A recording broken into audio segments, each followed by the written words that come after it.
बाहर रीत ने वासुदेव जी को पीछे बिठाया।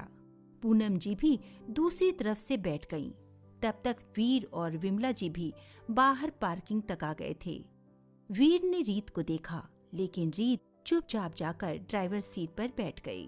वीर ने विमला जी के लिए आगे का डोर खोला, लेकिन विमला जी घबराकर पीछे का दरवाजा खोलकर पूनम जी के बगल में जैसे तैसे घुस गईं। वीर ने डोर बंद किया और रीत को देखकर कुछ कहता रीत ने गाड़ी चला दी। वीर ने परेशान होकर अपने चेहरे पर हाथ घुमाया और वापस अंदर बढ़ गया। वापस हॉस्पिटल में आया तो उसे अमन का ध्यान आया और वो अमन के केबिन की तरफ बढ़ गया।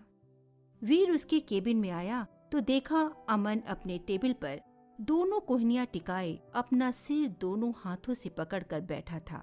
वीर उसके सामने चेयर पर बैठ गया। कुछ देर दोनों एक दूसरे को देखते रहे। फिर अमन कुछ सोचकर बोला, भाई आज हमने रीत का बहुत दिल दुखाया है। घर चलकर उसकी नजर का सामना कैसे करेंगे हम।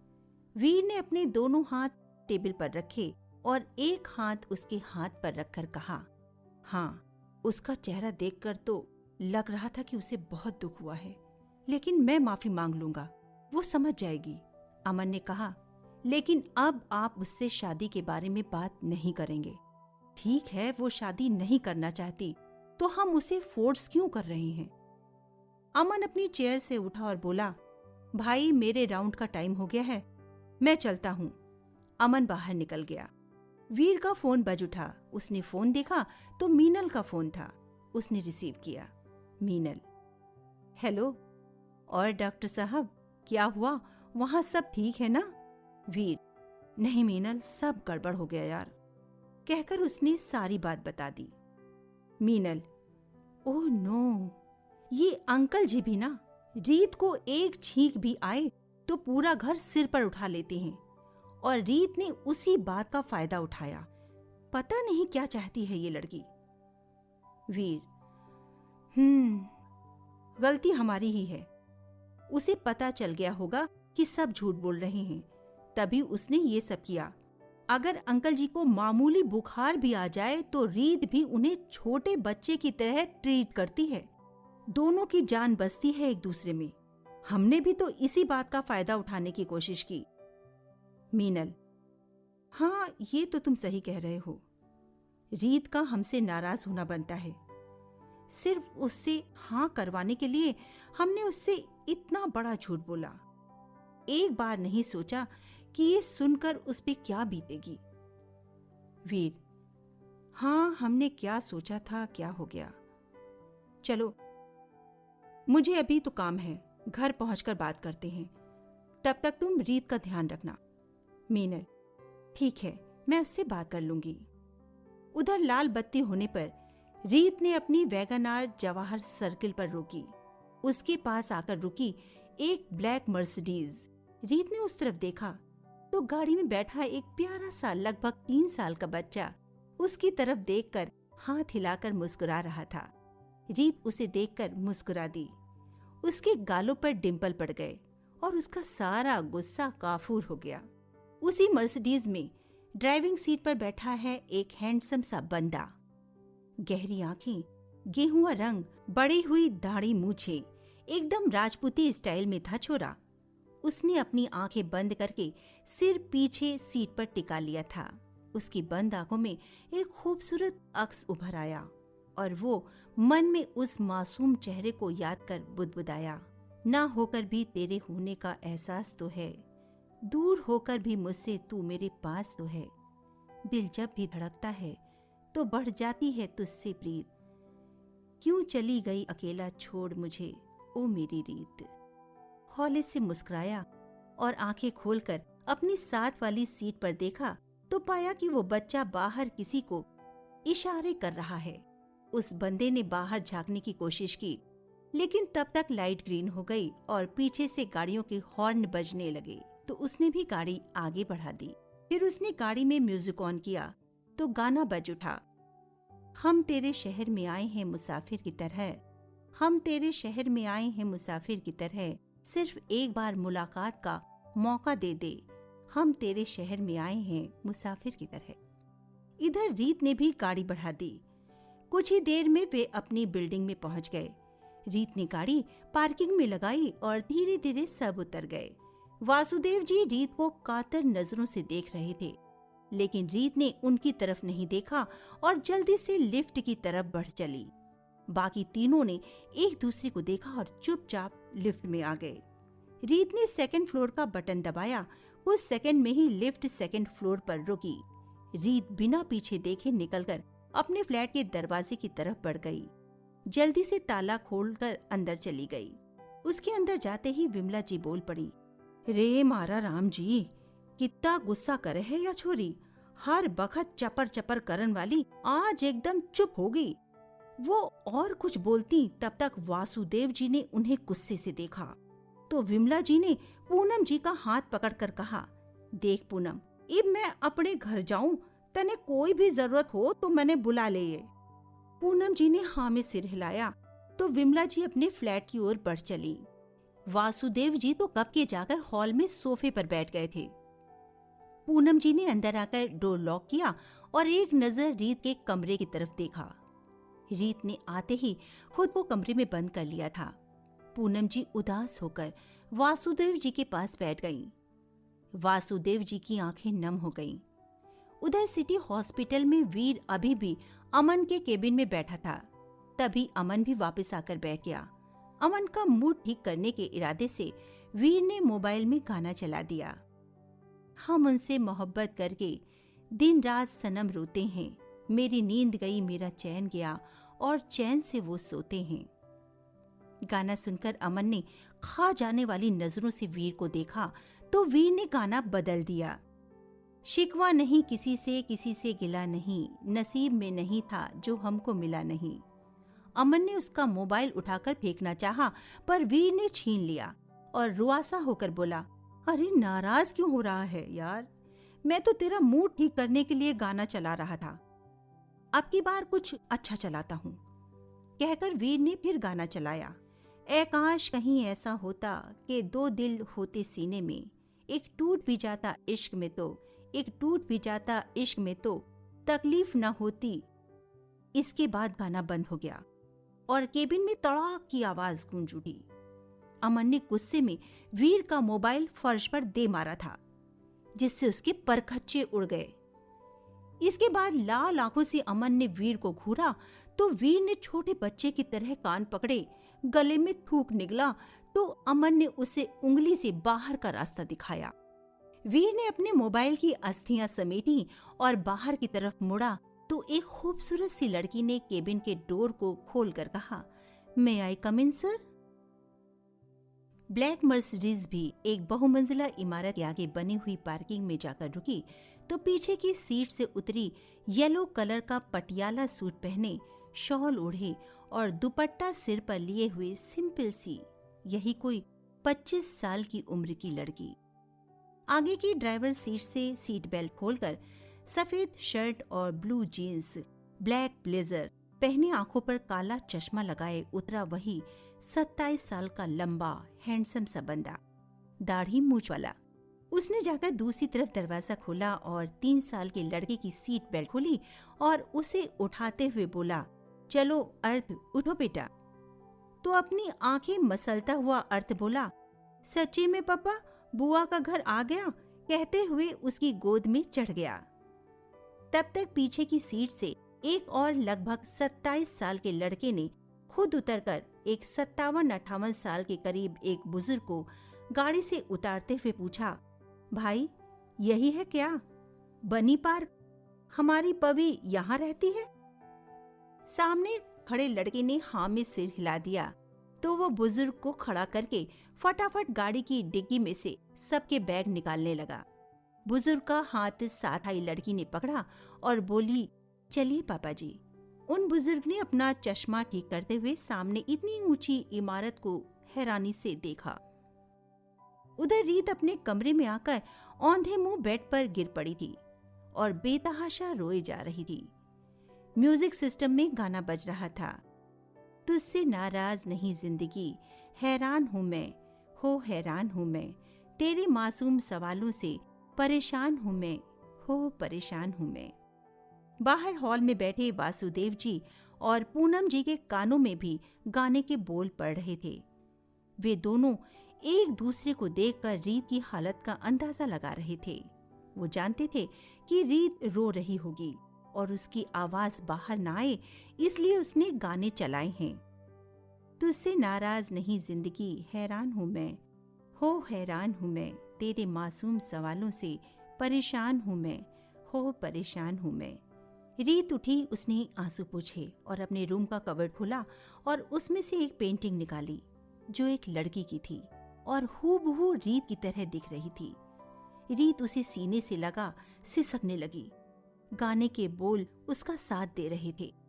जीने के लिए सोचा ही नहीं, दर्द संभालने होंगे, मुस्कुराए तो मुस्कुराने के कर्ज उतारने होंगे, मुस्कुराऊं कभी तो लगता है कि जैसे होठों पे कर्ज रखा है। रीत रोकर शांत हुई तो उसने वो पेंटिंग वापस कबर्ड में रख दी और वॉशरूम में जाकर अपना मुंह धोया। आंखों पर पानी के छींटे मारे और आईने में खुद को देखा। उसकी आंखें लाल हो गई थीं। उसने टॉवेल उठाया और अपना मुंह पोंछा और वॉशरूम से बाहर आते हुए खुद से बोली, संभाल खुद को रीत, तू कमजोर नहीं है। तू ऐसे रोएगी तो वासु और मामी का क्या होगा जो तुझे देखकर जी रहे हैं। नहीं, मैं कमजोर नहीं पड़ूंगी। अमन को साफ कह दूंगी कि मुझे शादी नहीं करनी है तो नहीं करनी। तो ये रोज रोज नए नए तमाशे करने की क्या जरूरत है? हाँ, ये ठीक रहेगा। फिर उसने जाकर अपने कबर्ड में से अपनी नाइटी निकाली और चेंज करने के लिए जाने लगी तो ठिठक गई और बोली, लेकिन इससे तो वीर जीजू और मीनल की शादी भी अटकी रहेगी। रीत ने अपनी नाइटी बेड पर पटकी, फिर खुद भी बेड पर बैठ गई। था नहीं, ये लंगूर कहाँ से आ गया? काश ये लंदन से वापस ही ना आया होता तो अब तक जीजू और मीनल की शादी हो गई होती। कुछ और सोचना होगा, जैसे कि वो कहावत है ना कि सांप भी मर जाए और लाठी भी ना टूटे। लेकिन इसके बारे में बाद में सोच रीत, कुछ कर, वरना बाहर वासु ने ना रो रो कर अपनी आंखें और नाक लाल कर ली होंगी। रीत बेड से उठी और बोली, वासु को तू तब संभाल पाएगी जब खुद का मूड सही करेगी। चल शुरू हो जा, कहकर रीत ने अपनी दोनों आंखों पर अपने दोनों हाथों की उंगलियों से दबाव बनाया और बोली, हाँ अब थोड़ी जलन कम हुई। उसने गाना चेंज किया। मोरनी बागा माँ बोले आधी रात माँ, छन छन चूड़ियां खनक गई हाथ माँ, और लगी डांस करने। धीरे धीरे उसकी उदासी और दर्द उसके कदमों की ताल के तले दबने लगे और होठों पर मुस्कुराहट सजने लगी। बाहर वासुदेव जी, जो अब तक चुपचाप अपने आंसू पोंछ रहे थे, बदले हुए गाने के बोल कानों में पड़ते ही चुप हो गए। वहीं पूनम जी के चेहरे पर से गम की परत छट गई।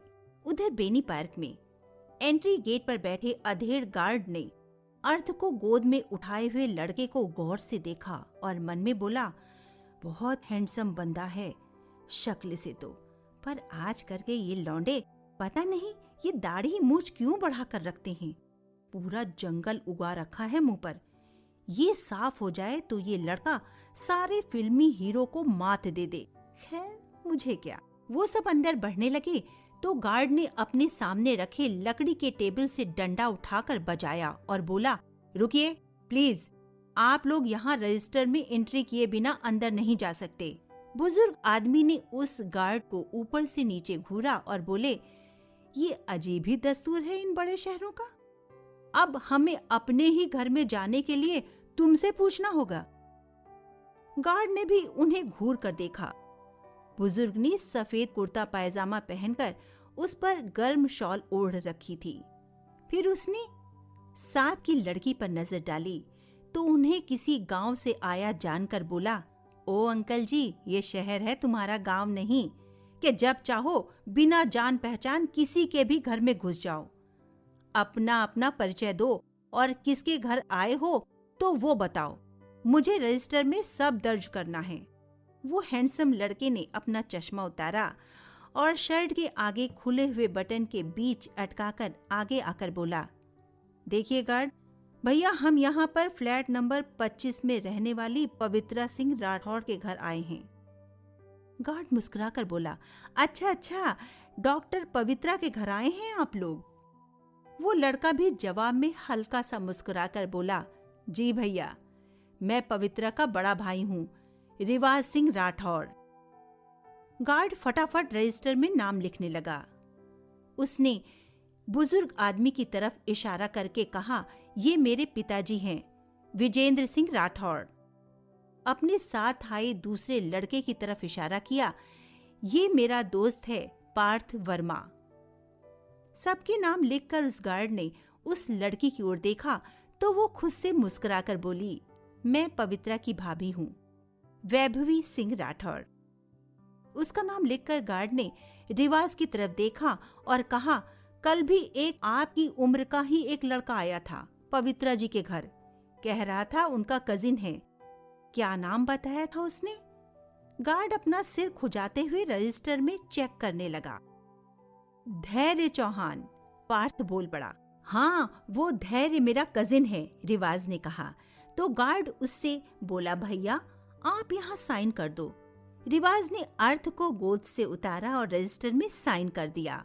विजेंद्र जी और अर्थ रिवाज को साइन करते हुए गौर से देख रहे थे। रिवाज ने साइन करके पेन रखी तो पेन विजेंद्र जी ने उठा लिया और गार्ड से बोले, ले अब मुझे बता कहाँ साइन करना है। गार्ड हंसकर बोला, नहीं नहीं अंकल जी, आपको साइन करने की जरूरत नहीं है, बस एक ने कर दिए बहुत है। मुझे भी साइन इन करना है, अर्थ मचलता हुआ बोला। नहीं, आप नहीं कर सकते छोटे नवाब, गार्ड ने अर्थ का सिर सहलाकर कहा और अपनी पैंट की पॉकेट में से 1-2 टॉफी निकालकर उसे दी। अर्थ ने भोलेपन से रिवाज की तरफ देखा। रिवाज का हाँ में इशारा मिलते ही अर्थ ने गार्ड के हाथ से टॉफी झपट ली और बोला, थैंक तू। गार्ड मुस्कुराया, फिर रिवाज की ओर देखकर बोला, बड़ा प्यारा है आपका बेटा। रिवाज ने अर्थ के सिर पर हाथ रखा और मुस्कुरा दिया। गार्ड फिर बोला, सॉरी सर, आपको दिक्कत हुई, लेकिन सिक्योरिटी पर्पस से हमें ये सब करना पड़ता है। रिवाज ने उसके कंधे पर हाथ रखकर कहा, हम समझ सकते हैं भाई, गार्ड को तो चौकन्ना होना चाहिए। फिर अपना हाथ हटाकर बोला, अब हम जाएं? गार्ड ने हाँ में सिर हिलाया। रिवाज अर्थ का हाथ थामे और एक हाथ में एक बैग लेकर लिफ्ट की तरफ बढ़ गया। उसके पीछे पार्थ भी 2 बैग लेकर आ गया। पीछे वैभवी विजेंद्र जी के साथ धीरे धीरे आई। लिफ्ट चल पड़ी। उधर सिटी हॉस्पिटल में अमन ने भी उधर देखा तो वो लड़की फिर से बोली, मैं आई कम इन सर? अमन ने हाँ में सिर हिलाया तो वो अंदर आ गई और वीर से हाथ मिलाया तो वीर बोला, कहिए डॉक्टर पवित्रा सिंह राठौर, आज आंखों की डॉक्टर को दिल की डॉक्टर की याद कैसे आ गई? पवित्रा मुस्कुराकर बोली, क्या करें वीर सर, आंखों और दिल में गहरा कनेक्शन है। मिलती नजरें हैं, घायल दिल हो जाता है। दर्द दिल में होता है, बहता आंखों से है। कोई अपनी आंखों में हमें डुबाकर हमारे दिल पर कब्जा कर लेता है। पवित्रा की बातें सुनकर अमन की आंखों के आगे रीत का चेहरा घूम गया। उसकी काली बड़ी बड़ी आंखें ही तो पहली बार में उसके दिल के पार हो गई थी। अरे रे, बस बस पवित्रा जी, आपको तो शायर होना चाहिए, कहाँ नेत्र विशेषज्ञ बन गई? वीर हंसकर बोला तो अमन अपने ख्यालों से बाहर आया। नहीं सर, मैं तो बस ऐसे ही, पवित्रा ने कहा। अमन को दोनों पर गुस्सा आने लगा। यहाँ बैठकर कवि सम्मेलन क्यों नहीं कर लेते? अमन ने भड़क कर कहा तो दोनों ने उसे देखा, फिर एक दूसरे को देखने लगे। अमन को खुन्नस में देख पवित्रा को याद आया वो यहाँ क्यों आई थी, तो वो वीर से बोली, वीर सर, कल के लिए मुझे आपका अपॉइंटमेंट चाहिए था। अमन बैठकर अपने पेशेंट की फाइल देखने लगा। वीर ने पवित्रा को गौर से देखा तो पवित्रा बोली, सर, मेरे पापा जी के लिए, वो आज ही जयपुर से आने वाले हैं, तो कल की अपॉइंटमेंट मिल जाती तो। वीर ने अपने हाथ फोल्ड किए और बोला, क्या हुआ आपके पापा को? पवित्रा थोड़ा सैड होकर बोली, कुछ दिन पहले सीने में दर्द उठने लगा। मेरे भाई ने वहीं नोहर हनुमानगढ़ जिले की एक तहसील में हार्ट स्पेशलिस्ट को दिखाया। उन्होंने कुछ दवाई लिख कर दी। वो लेने के बाद भी रिलीफ नहीं मिला तो भैया उन्हें हनुमानगढ़ के गवर्नमेंट हॉस्पिटल में दिखाए। वहां के डॉक्टर ने सजेस्ट किया कि यहाँ जयपुर आकर दिखाएं। भैया ने मुझसे अच्छे हार्ट स्पेशलिस्ट के लिए पूछा। मुझे सबसे पहले आपकी याद आई और मैंने उन्हें यहाँ बुलाया है, तो मैं कल उन्हें ले आऊं? हाँ डॉक्टर पवित्रा, आप उन्हें कल 10 बजे मॉर्निंग में ले आइए और जो भी उनके पहले के टेस्ट रिपोर्ट्स हों उन्हें भी साथ ले आइएगा। Okay sir, thank you sir, Pavitra ने मुस्कुराकर कहा। अरे इसमें थैंक यू कैसा, ये तो मेरा फर्ज है, वीर ने कहा। ओके सर, मैं अब चलती हूँ, बाय। कहकर पवित्रा ने एक नजर अमन को देखा, लेकिन अमन अपनी फाइल्स में बिजी था। पवित्रा उसे देखती रही कि वो एक नजर उसे देख ले, पर अमन ने सिर नहीं उठाया। Any problem miss Pavitra? Veer ने कहा तो पवित्रा हड़बड़ा कर बोली, no sir, nothing, okay bye, कहकर वो बाहर निकल गई। उसके जाते ही अमन ने सिर उठाकर वीर को देखा। दोनों की नजरें मिली और दोनों के चेहरों पर मायूसी छा गई। दोनों ने अपनी अपनी कलाई पर बंधी घड़ी देखी। घर चलने का टाइम हो गया, वीर बोला। तो अमन भी धीमे से बोला, 2 साल में आज पहली बार घर जाने का मन नहीं कर रहा है। वीर उसके करीब आया और उसके कंधे पर हाथ रखकर बोला, लेकिन चलना तो पड़ेगा। रीत से मिलकर उसे समझाना जरूरी है। वो जो पनिशमेंट देगी हम खुशी खुशी कबूल कर लेंगे। इस पर अमन ने उसका हाथ अपने कंधे से हटाकर कहा, हाँ पता है, आपको कुछ नहीं बोलेगी वो, क्योंकि आप उसके बेस्ट जीजू जो हो। सारा गुस्सा उसका मुझ पर और वासु अंकल पर निकलेगा। वासु अंकल फिर भी बच जाएंगे, मेरा तो आज पक्का मर्डर कर देगी। वीर ने उसे देखकर कहा, तो फिर क्या सोचा है? अमन ने अपने दोनों हाथों की उंगलियां आपस में फंसाकर अपने सिर पर हाथ रख लिए और सोचते हुए बोला, वैसे मैं सोच रहा हूं कि आज रात हॉस्पिटल में ही रुक जाते दोनों भाई। कल तक उस तूफान मेल का गुस्सा थोड़ा कम हो जाएगा तो मेरी थोड़ी कम बैंड बजाएगी। वीर उसकी बात पर मुस्कुरा दिया और बोला, वैसे आइडिया बुरा नहीं है, लेकिन मैं ये सोच रहा था कि कितना डरता है तू उससे। वीर हंसने लगा तो अमन ने बोला, हाँ भाई आप भी हंस लो, ले लो मजे। आपको सीधी सादी मीनल भाभी जैसी मिल गई है ना, इसलिए हंसी छूट रही है। रीत जैसी तूफान मेल से पाला पड़ा होता तो पता चलता। वीर अब मुंह पर हाथ रखकर हंसने लगा। अमन मन ही मन बोला, 2 साल से उसे चाहा है, पर आज तक एक नजर प्यार से नहीं देखा उसने मुझे। इतना भी कोई बेरहम होता है क्या?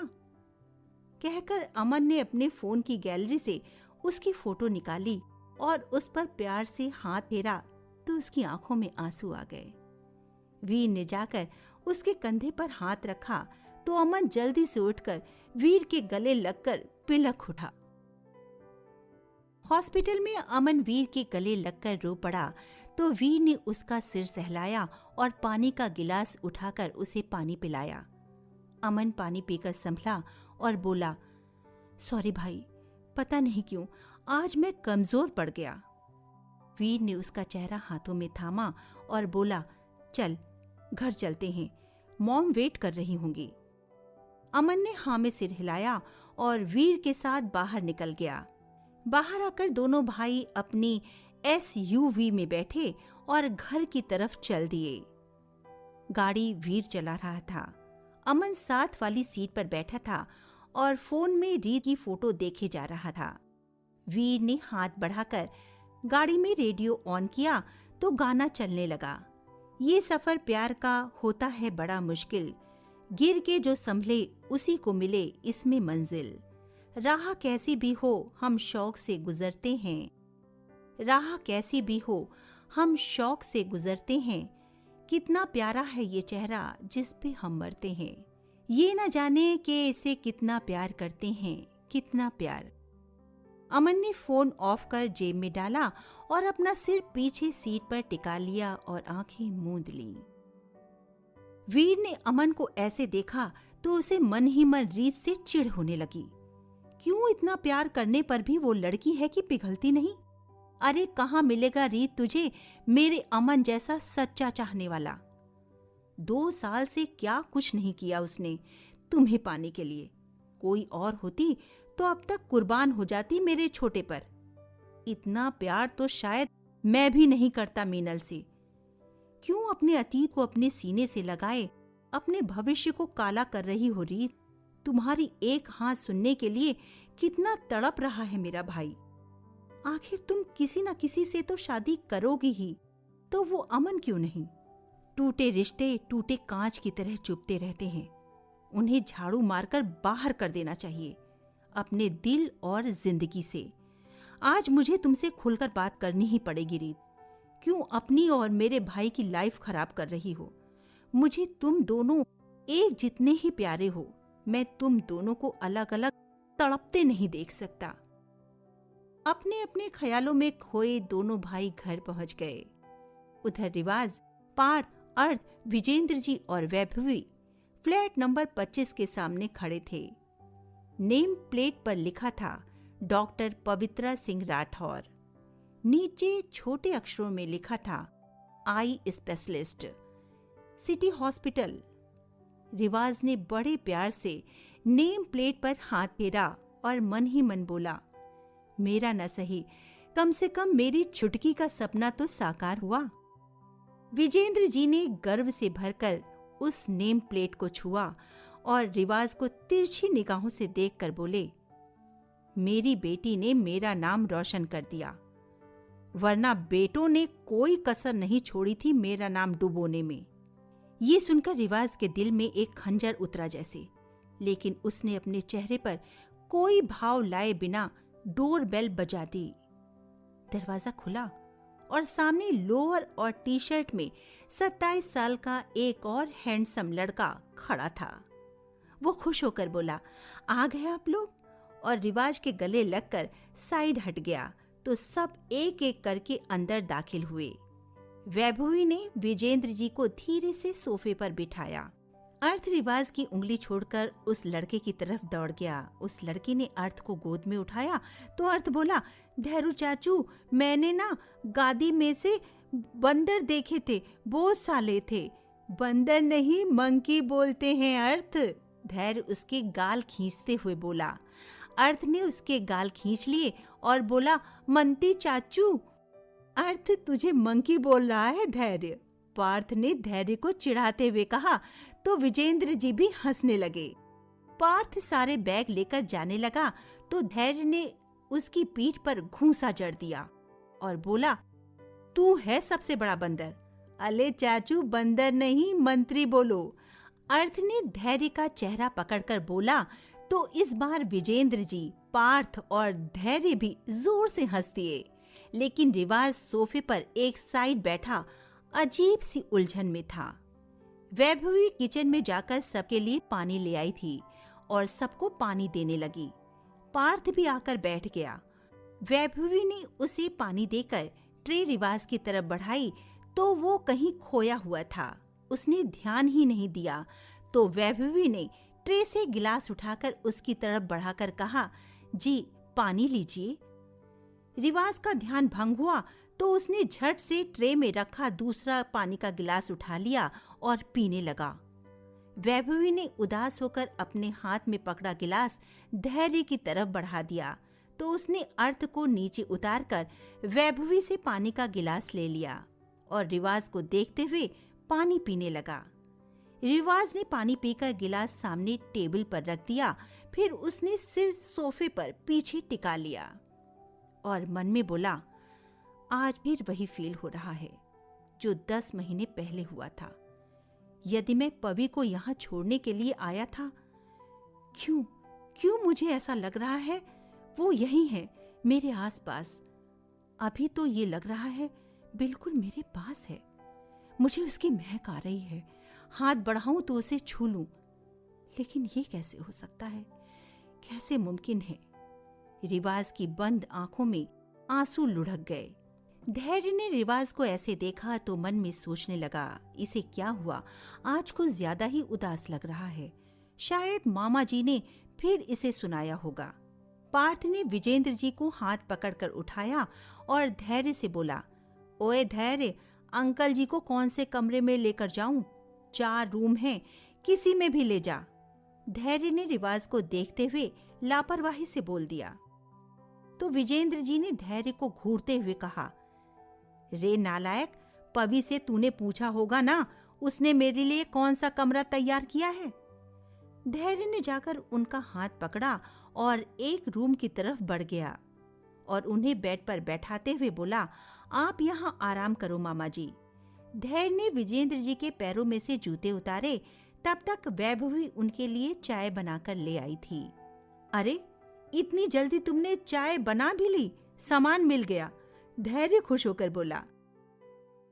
वैभवी ने चाय विजेंद्र जी को देकर दूसरा कप धैर्य को देते हुए कहा, हाँ, यहाँ तो खुला रसोई घर है और सब कुछ सामने ही तो रखा है, और तो और डिब्बों पर शुगर और टी भी लिखा हुआ था, तो आसानी से मिल गया। तुम तो 5वीं तक ही पढ़ी हो, फिर इंग्लिश में लिखा हुआ कैसे पढ़ लिया? धैर्य चाय की चुस्कियां लेते हुए बोला।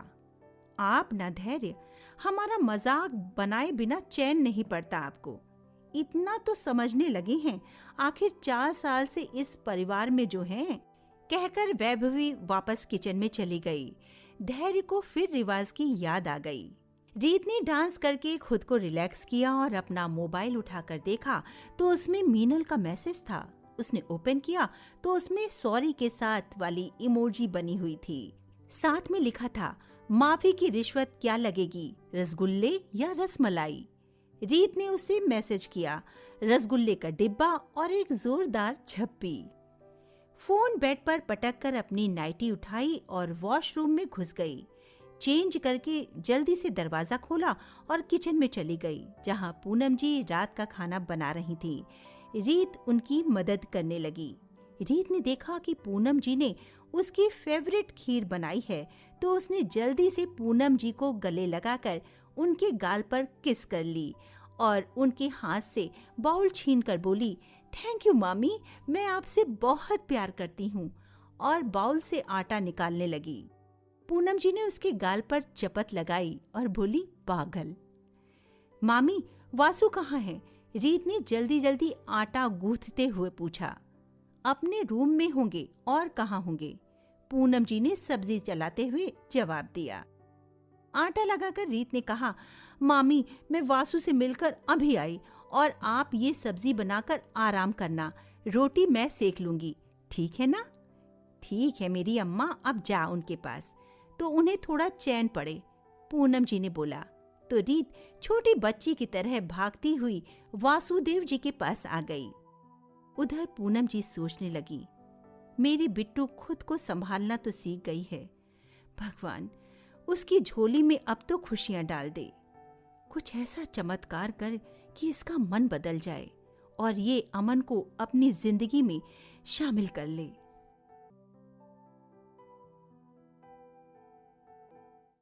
भाग 3। रीत कमरे में आकर